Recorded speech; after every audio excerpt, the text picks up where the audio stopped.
Comment se faire financer en temps de crise?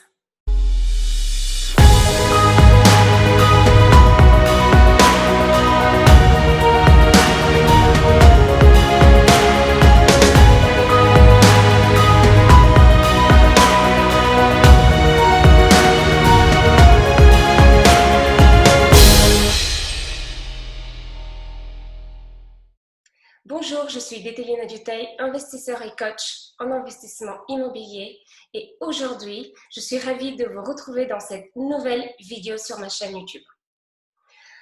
Vous savez que depuis le début de l'année, les conditions de financement sont de plus en plus tendues.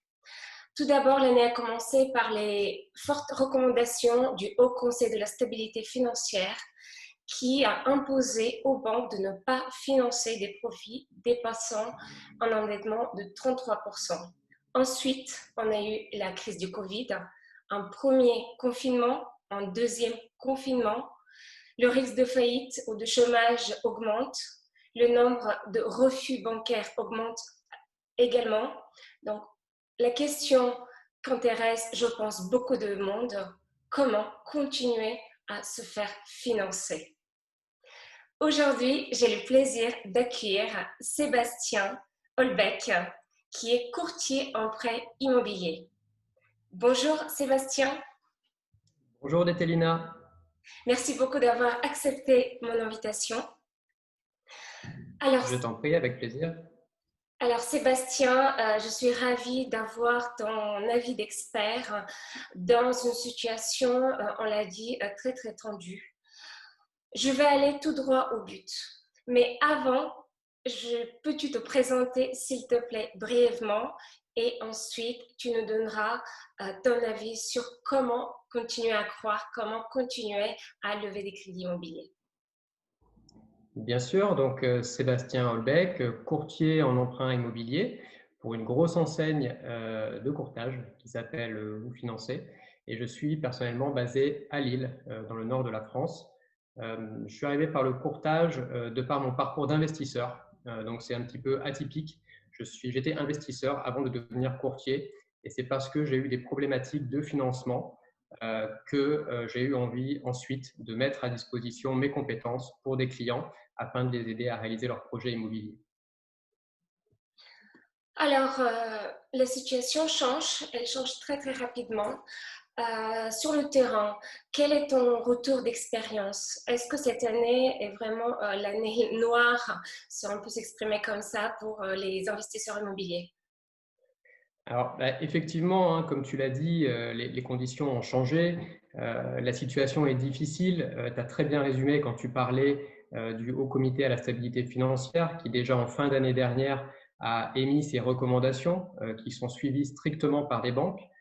Donc, comme tu le disais, les 33% d'endettement ainsi que la durée d'emprunt maximum à 25 ans. Ça, c'est la première chose.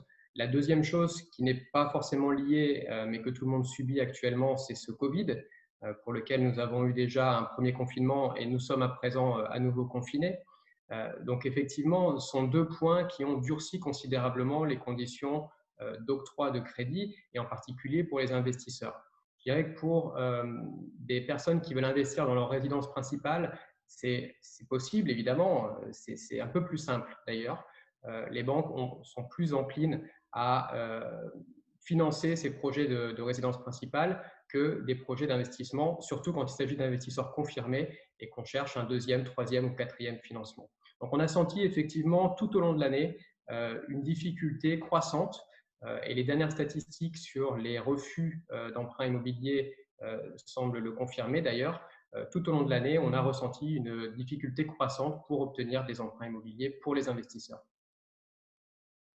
Donc aujourd'hui, il ne faut pas dépasser le 33% d'endettement. Il faut vouloir acheter sa résidence principale. On ne peut pas emprunter pour plus de 25 ans. Il faut avoir de l'épargne. Il faut avoir de l'apport. Idéalement, idéalement, ouais. Il faut avoir une ancienneté professionnelle. Alors, c'est-à-dire que ceux qui sont en CDD, les jeunes qui débutent, comment peut-il faire? Comment peuvent-ils se débrouiller? Comment les investisseurs confirmer doivent agir? Est-ce qu'ils doivent prendre leur mal en patience? Alors, prendre leur mal en patience, je dirais, il faut pas retarder ces projets pour autant. Je pense qu'il y a toujours des possibilités de financement. Il ne faut pas être défaitiste. La situation est un peu plus difficile que ce qu'on a connu. Ceci dit, on obtient toujours des financements, y compris pour des investisseurs. Donc, retarder son projet, je ne pense pas. Et quand on est dans une optique d'investissement, quand on est investisseur, ce n'est pas forcément quelque chose qui nous vient en tête tout de suite. Je pense que tu le sais, un investisseur, il veut avancer, il veut réaliser ses projets. Et donc, je ne pense pas que ce soit la meilleure, en tout cas la première chose à faire. Maintenant, une chose qui est importante, effectivement, comme tu le disais, l'épargne devient de plus en plus importante. Avant, on pouvait obtenir des financements quasiment sans épargne et des financements, comme on dit, à 110%. Maintenant, pour obtenir un financement à 110%, déjà, c'est plus difficile parce que la banque ne souhaite pas forcément financer un montant supérieur au montant du bien. Ça, c'est la première chose. Mais en plus de ça, si elle accepte, elle va forcément regarder le niveau d'épargne après projet. Ça, c'est une évidence. Il faut savoir qu'avec cette crise du Covid, les banquiers avec lesquels je discute s'attendent à beaucoup de défaillances et beaucoup de difficultés. De fait, ils vont regarder ce qui va leur permettre de limiter le risque. Parce qu'une banque, il faut bien se mettre à la place d'un banquier qui va vous prêter de l'argent. Lui ne raisonne qu'en termes de risque. C'est ce qui le préoccupe tout simplement. Donc effectivement, vous prêtez de l'argent à hauteur de 100 ou 110%, même si ça reste au jour d'aujourd'hui encore possible, il va forcément essayer de voir dans quelle mesure il peut mitiguer son risque. Donc il va regarder effectivement votre ancienneté professionnelle, des revenus stables et qui ont une certaine ancienneté, une certaine récurrence. Donc le CDI, le sacro-saint CDI est toujours, toujours de mise, même si entre nous, on sait très bien qu'un CDI, d'un jour à l'autre, peut disparaître. Hein. Tu peux très bien avoir une difficulté et te faire licencier. Ceci dit, pour les banques, c'est encore considéré comme une sécurité. L'épargne est importante, on en a parlé, et l'apport de plus en plus. Parce que l'apport permet tout simplement aux banquiers de s'exposer moins sur l'argent qu'il va te prêter, tout simplement. Donc ça, c'est des critères, je vais dire, qui sont extrêmement importants pour des investisseurs qui veulent, dans les conditions actuelles, continuer d'investir. C'est d'avoir des revenus réguliers, c'est d'avoir une épargne la plus conséquente possible. Et là, je ne dis pas qu'il faut investir son épargne dans son projet, mais je dis qu'il faut se constituer une épargne. Et il faut également penser à mettre un peu d'apport, même si la stratégie d'investissement, c'est évidemment d'apporter le moins possible, comme on le sait. Tout à fait. J'ajouterais également que liquider tout ce qui est prêt auto, prêt à la consommation, qu'il n'y a pas de mauvaise dette. Il y a beaucoup d'investisseurs aussi qui ne sont pas propriétaires de leur résidence principale parce qu'ils comptent sur le levier de l'investissement pour multiplier leurs revenus locatifs. Peut-être c'est le moment d'acheter leur résidence principale, quitte à la revendre dans quelques années quand il y a une accalmie. Ils peuvent faire un aller-retour. Et on sait qu'actuellement, on a la chance en France, la plus-value issue de la vente de la résidence principale n'est pas assujettie à l'impôt. On ne sait pas combien de temps ça va durer, mais pour le moment, voilà, c'est la loi en vigueur. Donc, il faut être créatif, il faut être imaginatif, peut-être faire appel aussi à la famille euh, pour, euh, pour constituer un apport initial, quitte à les rembourser tout de suite après. Voilà. Est-ce que tu aurais d'autres conseils un petit peu choc pour ceux qui aimeraient vraiment avancer, ne pas mettre entre parenthèses leur projet d'investissement? Alors effectivement, je pense qu'une bonne préparation de son projet, c'est essentiel. On ne peut plus, dans les conditions actuelles, arriver devant un banquier avec un projet approximatif. Ça, c'est la première chose.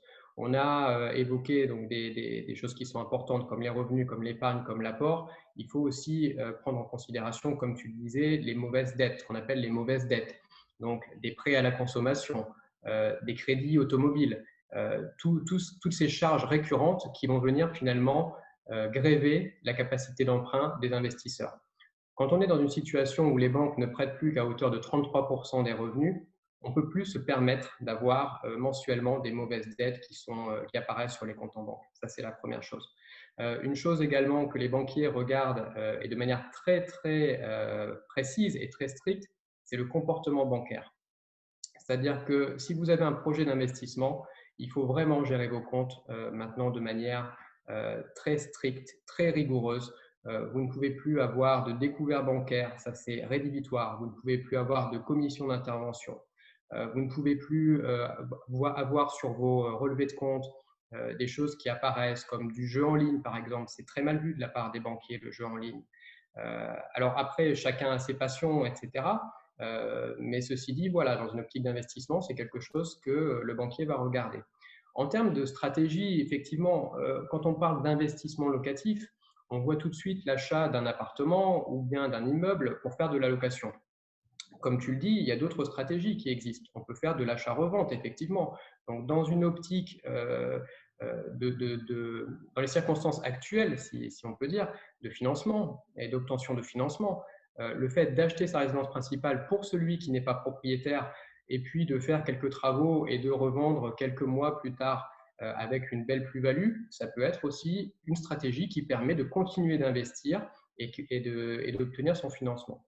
Il y a quelques petits trucs aussi qui sont utilisés par les investisseurs pour ceux qui finalement ne veulent pas malgré tout acheter leur résidence principale. Quand vous allez acheter un bien immobilier, vous pouvez très bien dire que ce bien va être votre résidence principale et présenter le projet à un banquier comme un achat de résidence principale. Et puis, une fois que vous avez obtenu votre financement, vous, entre guillemets, vous changez d'avis et vous mettez ce bien en location. Alors, moi, ce n'est pas des méthodes que je favorise et en tant qu'investisseur, ce n'est pas quelque chose que je recommande beaucoup parce que c'est déjà partir sur un mauvais pied avec un banquier. Donc, ce n'est pas quelque chose que je vais conseiller. Maintenant, si ça peut être un petit truc pour débloquer certaines situations, pourquoi pas. À savoir qu'une fois que tu l'as fait une première fois, bon, ça va être difficile après pour le banquier de te faire confiance pour financer un autre bien sous forme de résidence principale, puisqu'il va forcément te répondre, oui, bon, résidence principale comme la première fois, donc ce bien va finir en location, donc je ne souhaite pas suivre. Quelque chose d'important aussi que je voudrais mentionner et qui est pas vraiment appréhendé, je pense, par beaucoup d'investisseurs, c'est la relation de confiance qu'on peut construire avec son banquier. Il est important dans les conditions actuelles de présenter un dossier sain, ça c'est la base, mais aussi de voir comment on peut fonctionner avec son banquier. Le banquier, c'est ni plus ni moins qu'un commerçant. Lui, il a des objectifs à atteindre. Et donc le fait de discuter avec lui, de voir comment nous, en tant qu'investisseurs, en tant que clients, on peut aider le banquier, va aussi nous permettre de nous retrouver dans une situation de lui donner envie de nous aider. Donc la relation à tisser avec son banquier, je pense qu'elle est très importante. Et moi, c'est ce que je privilégie, notamment pour moi en tant qu'investisseur, mais c'est également le conseil que je donne à tous les investisseurs qui se lancent actuellement. Justement, je rebondis sur ce que tu viens de dire, que le banquier est ni plus ni moins un commercial. Il a des objectifs à tenir et aussi des assurances à vendre, à commercialiser. Justement, pour aller dans ce sens-là, n'hésitez pas à souscrire des assurances vie, même si elles n'ont pas beaucoup la cote ces temps-ci. C'est pas grave, c'est donnant-donnant, il vous aide, vous l'aidez, et puis ça peut toujours être remis en cause plus tard, mais très important de bâtir une relation de confiance si vous voulez vous faire une image d'investisseur sérieux et si vous voulez faire cette activité sur le long terme, effectivement. Les partenaires bancaires, c'est une pièce maîtresse dans le processus d'investissement. Voilà, tu Exactement. ne vas pas me contredire. Après, voilà, quand on est jeune, c'est difficile à emprunter. Quand on est un peu plus âgé, je parle de la cinquantaine, pareil, ça se complique. Alors, entre les deux, est-ce qu'on peut parler d'un âge d'or ou pas forcément? Oui, de fait, je pense qu'il y a une période de la vie, on va dire, qui est beaucoup plus propice à l'obtention d'emprunts immobiliers. C'est-à-dire qu'à partir du moment où tu as quitté l'école et que tu as un revenu régulier et qui a tendance à croître dans les premières années de ta carrière, en tout cas, ton profil bancaire va s'améliorer, c'est évident.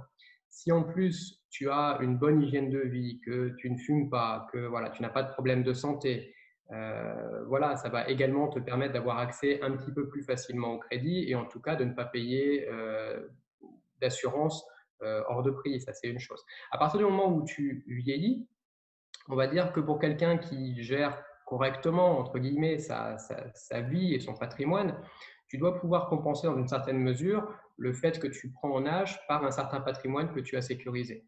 D'accord. Si tu as la chance également de garder une bonne santé, et je pense que ça, alors je ne te parle pas de maladies hein, qui peuvent nous tomber dessus de manière complètement aléatoire, mais d'avoir une bonne hygiène de vie, ça te permet également d'emprunter à des âges un peu plus avancés.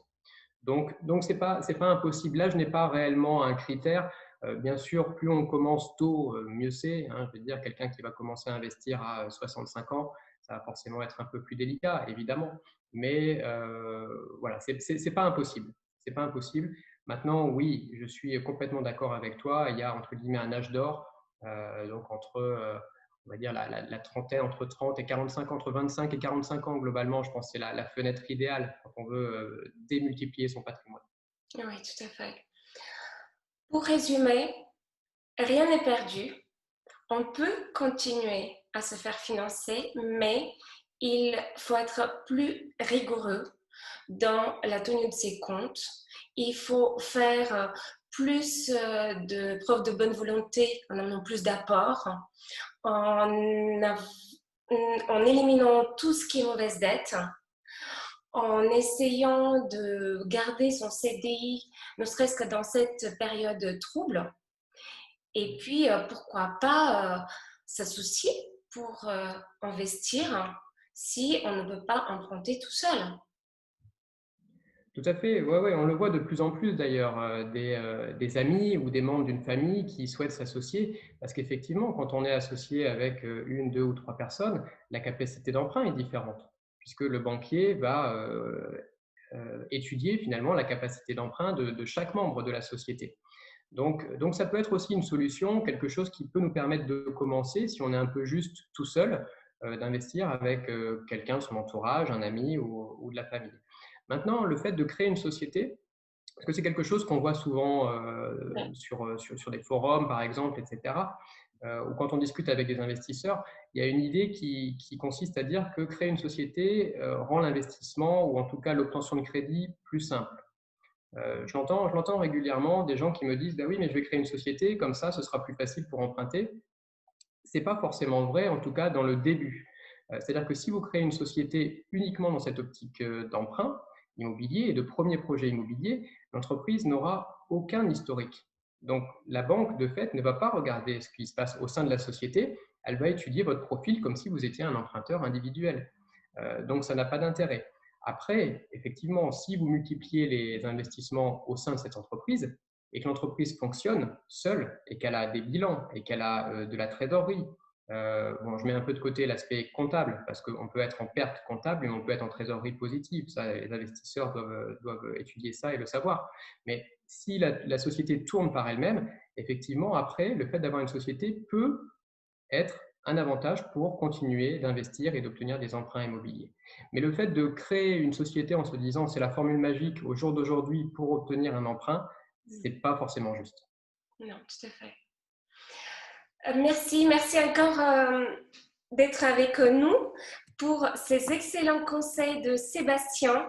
Les amis, si vous n'avez pas encore liké cette vidéo, faites-le. Abonnez-vous également à cette chaîne pour être prévenu à chaque fois quand il y a des nouvelles publications, des vidéos inspirantes, des conseils d'experts en investissement immobilier. Sébastien, le mot de la fin. Qu'est-ce que tu dirais à quelqu'un qui a un projet, qui s'est démené pour le dénicher, pour le négocier, pour faire ses calculs et qui n'ose pas franchir la porte de la banque? Alors, je dirais déjà, on entend souvent, il faut agir, il faut passer à l'action. C'est des choses qu'on entend beaucoup sur Internet, etc.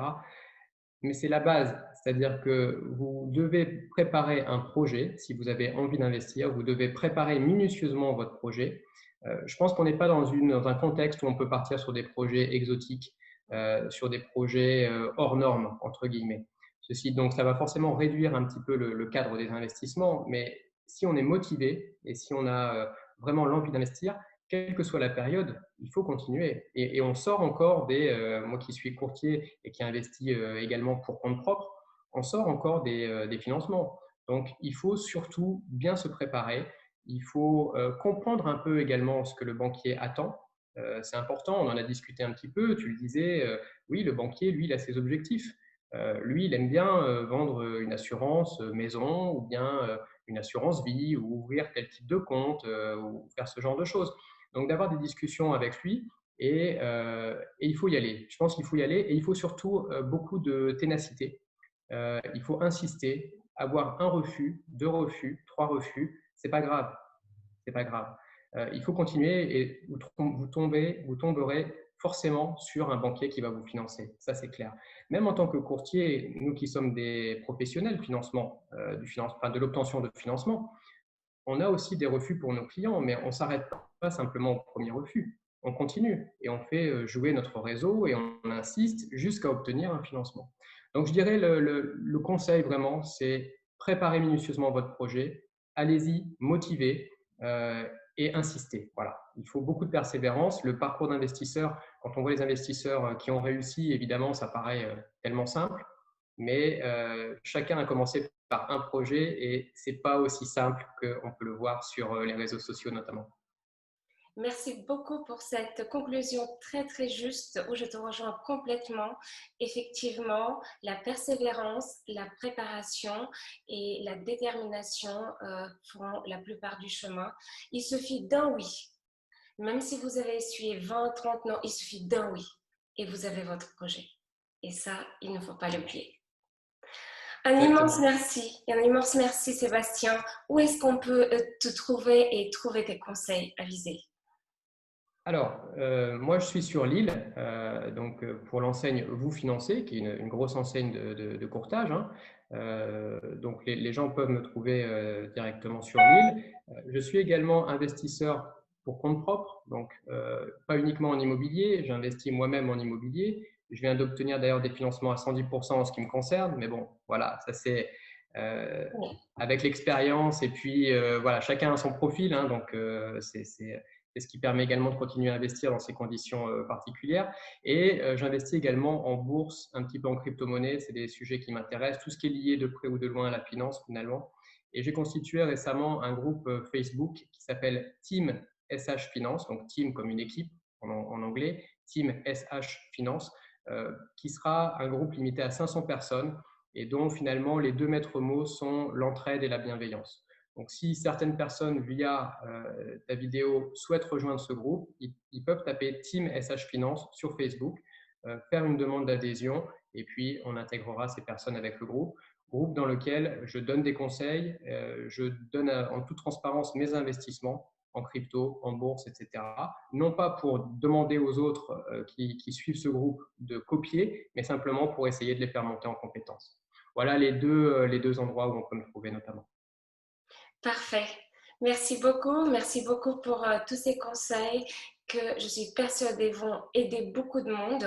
Merci beaucoup pour ton temps et j'espère te retrouver très bientôt à travers de projets immobiliers ou juste pour un partage d'expériences, de connaissances. Voilà. Merci à toi, Détélina.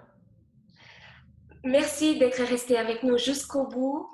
N'hésitez pas encore une fois à liker la vidéo, à la partager autour de vous parce qu'elle pourrait certainement aider des personnes autour de vous. Je mets à disposition mon bonus Crée un bien d'exception juste en dessous de cette vidéo. Et puis, j'espère vous retrouver très vite pour une nouvelle vidéo que j'espère va vous aider sur le chemin de la liberté financière. Au revoir, à bientôt.